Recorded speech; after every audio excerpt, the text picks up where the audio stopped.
Yeah. At Chick-fil-A. Because that bitch was hungry. Couldn't wait. Oh, man.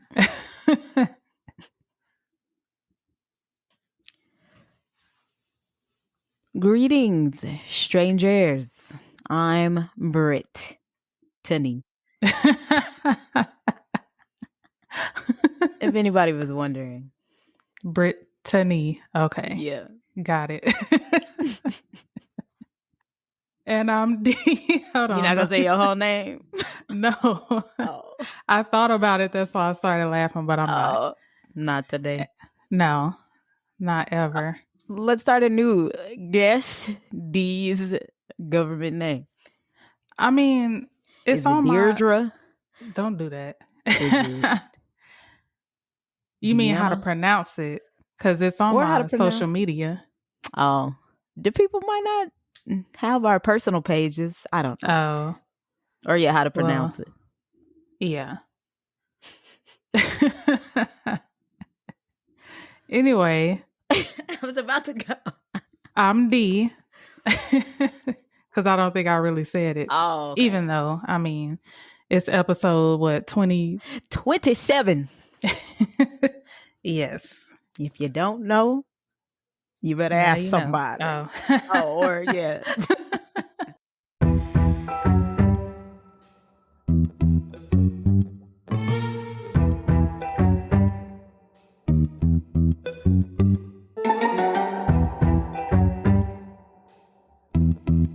Bienvenidos to another episode of It's a Strange World After All. The podcast where we discuss true crime cases, the supernatural, urban legends, conspiracy theories, and all of the things that keep the world strange. Just glad to be back in Dallas, home. Oh, yeah, finally. After dealing with Southwest Airlines. Trash. Allegedly. No, ain't no alleged. Wait, at the end of the day, on Sunday, I was like, we've been on 3 planes and still are not home. Man. That's ridiculous. That is. I forgot y'all. They sent y'all somewhere for no reason. Yeah, we were from San Francisco to Denver. Then the lady was like, as we were boarding, she was like, if you are supposed to go from Kansas City to Dallas, come see me. I looked at Trish, I said, they about to cancel our flight. Oh, man. And as soon as we were walking up, she was like, yeah, the flight's canceled, so come see me. And they changed, I think, maybe 2 people's flights. And then all of a sudden, she was like, no, matter of fact, go ahead. And this white guy was like, why y'all sending us to Kansas City for us to wait in Kansas City? And I was like, well, maybe they'll have a flight from there, whatever. But the lady was like, it looked like y'all still in Denver. They never even checked y'all in. We were just in Kansas City. The struggle. Stuck like Chuck. And yes, the struggle. But we're here now. We're here to podcast another day. Yes. And even though I told Dawn, I said, I'm not flying nowhere ever again. She told me that. I said, no, you can't not fly. I am done. No, where are we supposed to be going back to California? Looking like I might not make it. You said the drive is how long? In today's episode, we have an alien abduction 2-for-1 special. That's 2 alien abduction stories packed into one episode. Pew, pew, pew, pew, pew, pew. Or like, what's an alien sound? I was about to go. I don't know. I don't know either. E.T. didn't have a... No, huh? No, not really. He just said the little... Yeah. Phone home. Yeah, that was it.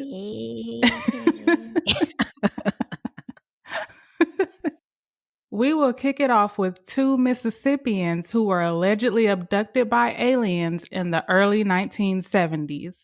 Is this, because I haven't read this yet, is this the Pascagoula case? Yeah, it is. Is it? Okay. Because I just skipped down to yours and I was like, those names look familiar. I figured you knew what it was, but I told you to read it because you're pretty good at being like, oh no, this was fake, Oh, I'm kind of familiar with this, so Okay. yeah. Yes, D, your favorite topic. Well, one of your Yes, favorite. one of them. Yeah. Yeah. And you get a twofer. Yay. On October 11th, 1973, Calvin Parker Jr.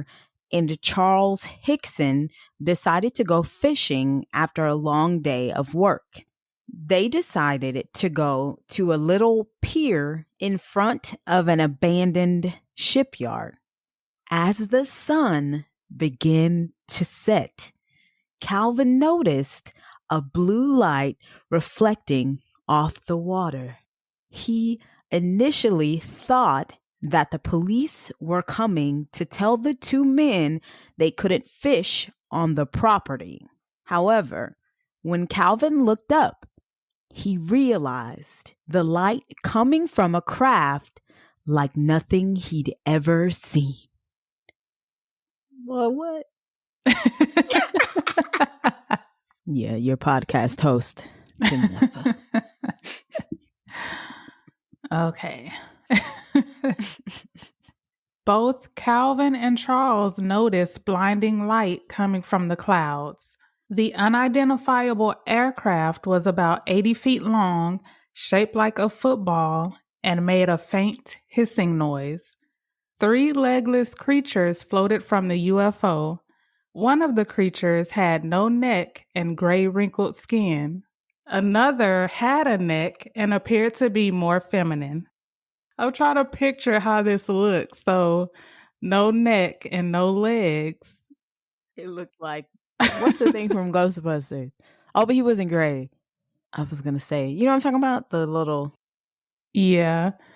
Yeah. Just gray. Someone, if you can draw, please draw this. What you imagine this to look like. Yeah. Because I want to see it. The creature's hands were described as being shaped like mittens or crab claws. Calvin recalled one of the creatures putting their claws around his arm. The crab claws. He says that he immediately felt terror, but soon another numbing feeling came over his body. He believes that they were injected with something to calm them down. That would explain, because I'd be terrified the entire time. Yeah, because of how they look. Like, if it was a regular alien, I would probably be okay. So if it was like, but what is the oval head with the black eyes? You'd be big okay eyes, with that. Yeah. Yeah. It's like, yes. But these, they don't have legs or necks. No. So. Well, no, one of them had a neck. What? The one feminine. of them, but yeah. But she didn't have no legs, though. Now I just picture the ghosts from Pac-Man for the men. Yeah, that sounds about right. But they would have arms. Oh. So the Pac-Man ghosts with crab. Did it say crab arms? Claws. So their hands claws. Were like, yeah. So maybe more like Casper, like the 1990s. What's her name? Christina Ricci? That. Yeah. Because they don't have feet. Yeah, okay. Oh, no, they don't. Yeah. Like the fat one. Because he didn't have a neck. The creatures floated both Calvin and Charles up into the aircraft and performed extensive physical examinations on the men. Some time passed before the 2 were taken back to the bank of the river. What do you think they were doing? I don't know. Because, they didn't really go into detail. No, it just said like a physical exam almost. Yeah. Like the turn your head and cough kind of thing. The alien's holding the hammer with his mitts and he's slamming it on the knee. Oh my God. I don't like testing maybe the DNA. Oh, maybe. The two men contacted the Keesler Air Force Base, but were told to call the local authorities. So they reached out to the Jackson County Sheriff's Office. Calvin and Charles passed sobriety tests, polygraph tests, and a voice stress test. I've never heard of that before. The voice stress test? Mm-hmm. I think I have. They use it on, you remember that show I used to watch, that Fact or Faked? Yes. They used it. I think that's what they used when they were interviewing the people to see if they were lying or not. Is it a machine or is it a person just gauging? It's a machine. Oh, okay. Yeah. Yeah, I seen the aliens. Like, your voice is so stressed. Yeah, I was just thinking, wouldn't they be stressed though if they just got abducted? Hello? We just got probed.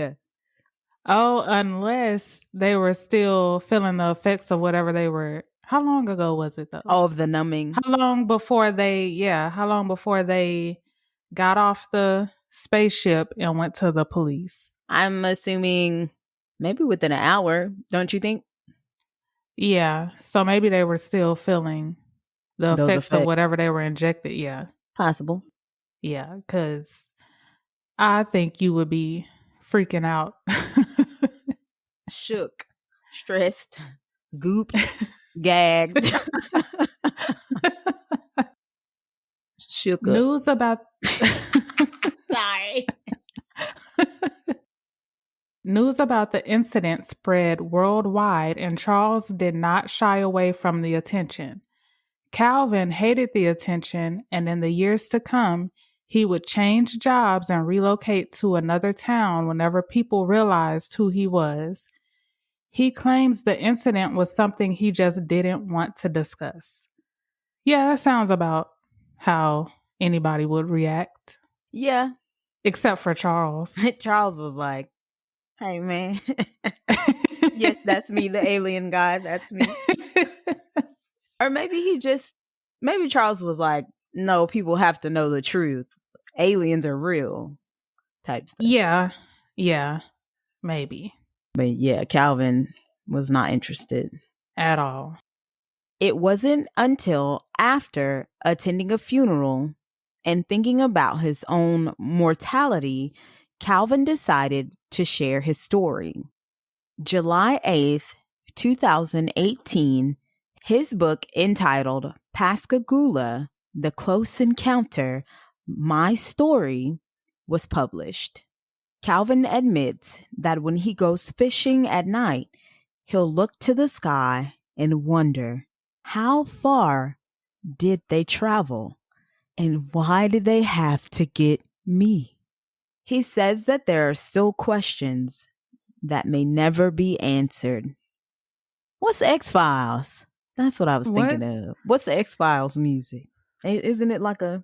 Oh. That's what I was thinking of. Oh, man. I can't even think of it right now. I didn't watch it because I was scared, but... I watched it, and then one episode kind of scared me, so I stopped. I was going to say, as soon as the title sequence came on, I'd be like... Now I'm going to be wondering how it sounds. Oh, yeah, duh. Okay. Final thoughts. Do you think they got abducted? I don't know, man. This was the 70s. They were young, too. Like, I believe Calvin was 19 at the time. Oh, yeah. Yeah, they were pretty young. But I don't want to assume drugs are involved because they didn't say anything about that. Oh, yeah. I don't know about this one because if I'm not mistaken, but I mean that's with any story though, like skeptics, because I thought that this one was debunked, but I think it was just skeptics saying, that it wasn't true. But any case is gonna have Skeptic. skeptics. So I don't I don't know. This one is the one that I really don't know. I feel like because, unless they're just liars, because there were two of them that witnessed the same thing. I don't think it Mm-hmm. was like a mass hysteria type thing. I think they both experienced this. And the descriptions are really specific. Like it's not like a standard alien, Yeah, yeah, description. So the maybe. stereotypical alien. Yeah. Yeah, this is like one of the ones I really was like, I don't know if they lying or not. Because most times you could be like, oh, this person is full of it. Yeah. So I don't know. I'm going to see. I might read the book and then maybe see if I can look up some interviews. yeah. Yeah. So this one, possibly. They We'll give it, what's something we can give it? I was about to say 2.5 alien heads. But I don't know. We should come up with a rating system. I know. Out of 5. 2.5 out of 5. Yeah, that sounds about right. Now we head overseas for a Brazilian abduction story taking place in the late 1950s. This young farmer's claims were among the first alien abduction stories to receive nationwide attention. Cool. Yeah, because this was before, I believe this was before was it before Betty and Barney Hill? Or I think it was. Because was that the 60s or I thought it was the 50s. do you think it was just like the late? Oh, it was the 60s. So, yeah, 1961. Okay. Yeah, so this was before that. Okay, guys. In the next portion of this 2-for-1, there are some Brazilian names that may or may not be butchered. I'm just going to let you know up front. I'm going to go with May. Because I know Okay. me. I don't know that you have that many, though. Oh, We'll good. see. Good. I played myself. And you do it every time. Antonio Villas Boas was a Brazilian farmer who claimed to have been abducted by aliens in 1957. At the time of his abduction, I just want to say Antonio. That's probably right. What it is. Antonio was 23 years old. He had begun working at night to avoid the heat. On October 16th, 1957, he was plowing fields near São Francisco de Sales, or de Sales. Oh my God.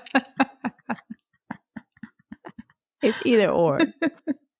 When he saw what he described as a red star in the sky, he said the star approached him, growing in size until he could make out a circular or egg-shaped craft with a red light at the front and rotating cupola on top. A cupola is a small dome-like structure. Had I not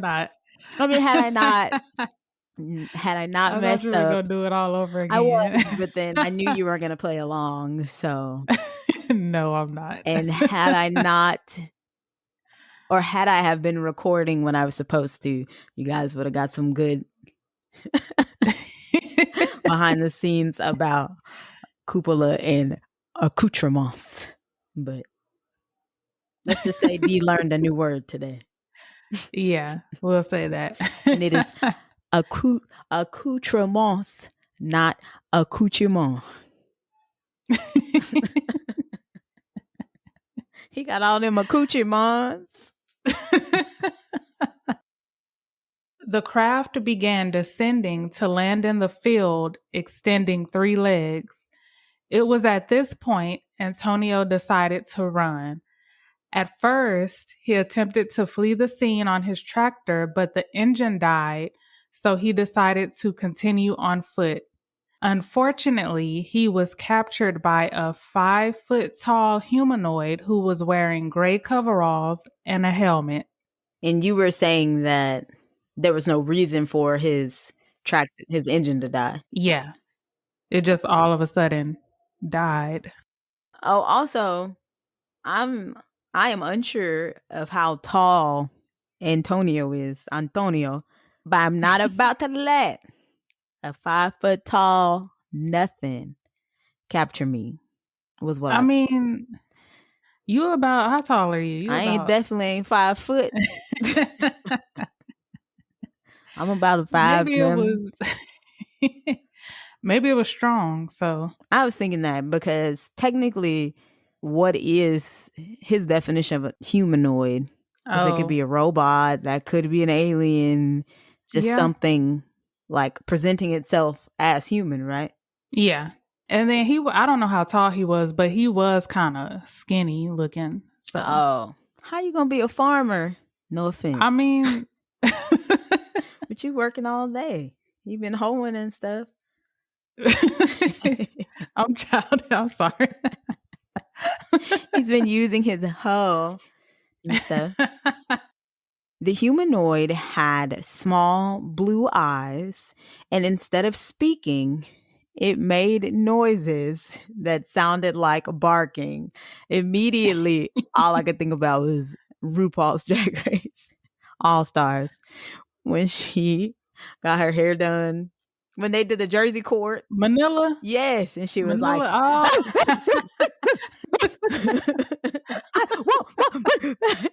that's what it sounded like. Or was it like what? Just regular barking? Woof. I don't know. Woof. 3 similar humanoid figures joined the first one and dragged Antonio inside their craft. Once he was inside, he said that he was stripped and covered from head to toe with a strange gel. I've heard of that happening too. The gel? Yeah. But I always think of it as the gel they put on you before they do like an ultrasound or something. Yeah. No, yeah. Yeah. Like something to prep you for something, some sort of probing or x-ray or operation. Yeah. Why are you laughing? Because... Is it water on the knee? What? Oh, I thought that's what you were going to say. It's operation. Go ahead. Oh. Okay, let me get back to that. Because I forgot what I was going to say. Oh, my bad. He was then led to a large room through a doorway that had red symbols written over it. Antonio was able to memorize these symbols and later reproduce them for investigators. In the room, the humanoids took samples of his blood from his chin. After this, he was taken into another room and left alone for about 30 minutes. Why they gotta get it from his chin? I was about to say 2 questions. 1, why did they have to get it from his chin? Maybe they're behind on like, what do you call that? Blood taking sciences. But they're supposed to be advanced. That's what we think. Oh. But if they're true. Yeah, if their genetic makeup or bodies or whatever isn't like ours, maybe that's how they draw blood. Oh, okay. Maybe. I can see that. Yeah. Like they have veins in their chins. I don't know. Another thing I was going to say, does it ever come out what the symbols meant? Or it was just... No. Yeah, they never mentioned it. So it probably wasn't in anything that we could recognize. Yeah. Okay. Yeah. I mean, I'm pretty sure it was important, but... I was going to say, not important to serve man. I know. All of a sudden, some kind of gas was pumped into the room, making Antonio violently ill. He claimed that he was then joined by another humanoid, but this one was a very attractive, naked woman. She had long blonde hair, but her underarm and pubic hair was bright red. Antonio admitted that he was strongly attracted to her and the two had sex. I imagine that she looked like that thing from Mars Attacks, the one that was chewing the gum. That's what I imagine. Oh my God, that's funny. Antonio, you don't know this woman. She could have some sort of alien STD. I'm thinking it was some sort of mind control thing. Oh. Yeah. Because who in their right mind would just do that with an alien? Because they wanted to. Are you in your right mind once you've been abducted? No, but you still not about to be like, oh, let me have sex with this alien real quick. What if that alien looked like Dwayne The Rock Johnson? Just like Dwayne The Rock Johnson. It's an alien. I'm still, in my mind, I'm still going to know that this is an alien. Be like, y'all got some protection. Because I ain't trying to have an alien baby, but. So you would. I mean, that's what you're saying? If he looked like Dwayne The Rock Johnson. Like, he can't look like the ones from the first story. He got to have a neck. And legs. And legs. I mean, well, wait a minute. He can float you to the moon, oh my girl. God. To serve, man. No. No. That's where D draws the line. Yes. When it was all over, the woman smiled at him, rubbing her belly, and she gestured upwards. He believed this meant that she would raise their child in space. I don't have nothing to say. But why? Like, I'm trying to figure out, especially if we feel like they're the more intelligent species, why would they want to procreate with us? What would you want a human baby for? Maybe for some kind of hybrid. Maybe they want a hybrid. Maybe it's like, I don't know. What's that? Not Mars Attacks. Like War of the Worlds. So it's like they came, but then technically they aren't supposed to be here. Like, our resources can't sustain their life. So maybe they were like, okay, we'll come try to make that hybrid and see if they can live on Earth. Yeah, that makes sense. Yeah. Antonio says that he was angered by the situation because he had been treated like a good stallion for the humanoids. My only note was hilarious. Antonio says that he was given back his clothing and taken on a tour of the ship. During this tour, he attempted to take a clock-like device as proof of his abduction, but he was caught by the humanoids. He was escorted off the ship and he watched as it took off. He and his impregnated humanoid. When he made it home, he realized that 4 hours had passed. If he just would have been a respectful ship guest, he may have been allowed to raise his little humanoid alien baby. But he got kicked off. What? Because he was being disrespectful. Oh, yeah. Because they did have good hospitality, other than the whole baby making thing. But I mean, but he got some snatch. You came. They probably fed him something. I'm not going to do this. Got some. They gave him a tour. He did that to himself. Following his abduction, Antonio claimed to have suffered from nausea and weakness, as well as headaches and lesions on the skin. Dr. Olavo Fontes diagnosed them as radiation burns. Antonio had no recollection as to how he got the burns. What? He got Oh my burned. God. Researcher and skeptic Peter Rogerson doubts Antonio's story. He notes that several months before Antonio's first claims, a similar story was printed in the November 1957 issue of the periodical O Cruzeiro. Peter Rogerson claims this is where Antonio got his story from. Rogerson also argues that one reason why Antonio's story gained credibility was the prejudiced assumption that any farmer had to be an illiterate peasant who couldn't make this up. What the what? So, but they felt like he was too dumb to make something like that up? Yeah, basically. And poor. But I did read that by him having a tractor, that means that they had money. Oh, yeah, especially back then, Yeah. right?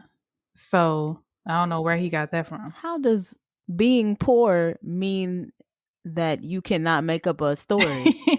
Or that something like that would never happen to you? Like the alien would come down and be like, looks like poor people. Smells like poor people. I don't know. These people be rude. They are. Oh, he's black. He must have. Well, she's poor. That can't be her kid. Like, what? If you don't know what we're talking about, you behind. You need to go back and listen to Bobby Dunbar. Great episode. Any other one with a black person in them and they got accused. I know. Oh, the Axeman. Oh, you yeah, remember yes. they just accused their black dude? Yeah. Catch up, people. Antonio was far from illiterate and would later go on to become a lawyer. He got married and had 4 children. Antonio passed away on January 17th, 1991. Some skeptics today consider his abduction to be a hoax, but Antonio stuck to his account throughout his entire life. So Antonio's children, you guys may have a humanoid alien sibling out there. Take them on Maury. Possibly. But it was an article I read too where they actually was saying like he wasn't a peasant because people described him as bougie. So I don't know. Final thoughts. I believe it. I don't know. I just do. He seems pretty believable. Like genuine. Yeah. And then why would you make something like that up? I mean, of course for attention, but there were a lot of details. Yeah. So I'm leaning towards he was abducted and he has an alien baby somewhere. With stuff like this, I want to believe in aliens. So, I mean, if he's saying this is what happened, and it doesn't seem like he got like financial gain or anything from it. So, because a lot of people, after they get abducted, they make it their whole life. Like they're selling books, they're doing movies. He just was living his best life and he was a lawyer. He was successful. That's it. So, yeah. And then, you can't be a lawyer. Like, I feel like a lawyer wouldn't lie about something like that because that might make you seem less credible. Like, I'd be like, I don't want a lawyer that's saying he's been abducted, but he's putting his job on the line, I feel like. Yeah. Yeah, I can believe this happened. This one and the one before I can believe happened. Yeah, because I didn't write his book until about 40 years after it happened. Oh, yeah, that's true. Well, that's all, folks. Be sure to follow us on Instagram at It's a Strange World Podcast and Twitter at What? I don't know. I said I messed something up. But that's weird though. I don't remember touching anything at the bottom. So isn't that weird? I literally just Yes. copy pasted it. Now I gotta go back and look at we can say what it says. So it says at Pod Strange what Annalise Earled. How you get Annalise? That was the last episode. That's what I'm saying. That is... I don't think I did that. I would have had no reason to come down here and edit anything because it's the same every episode. Yeah. Huh. So yeah, Annalise is the name of the lady from the last episode that was possessed. Yeah. How I saved that? I swear. I didn't do this. Oh man. And Twitter at Pod Strange World. Also on Facebook at It's a Strange World After All. Be sure to keep up with us on Instagram for those hashtag Myth Mondays and hashtag Strange Saturdays posts. Shall I say that selfie of Medusa was on fleek? I was like, look at Medusa. It looked like it's in HD. I know. The skin was glowing. Hair was right. The snakes was sitting just right. Because I read that she wasn't actually ugly. Right. That she just had snakes for hair. So I was trying to find a good picture. Good job. Pat yourself on the back. She'd be proud. Yes, we would love to hear from you. We love to hear from you. Tell us what you think about these about these two really close encounters. Have any of you ever had any close encounters of your own? I know we've told our UFO stories. Oh, yeah. I don't think I've ever been closer than that. Me neither. Okay. Don't want to be closer. One day. Girl, you hear this? Aliens, humanoids, Dwayne The Rock Johnson. Joking. I am joking. You're going to wake up and you're going to see Idris Elba floating outside your window with no legs.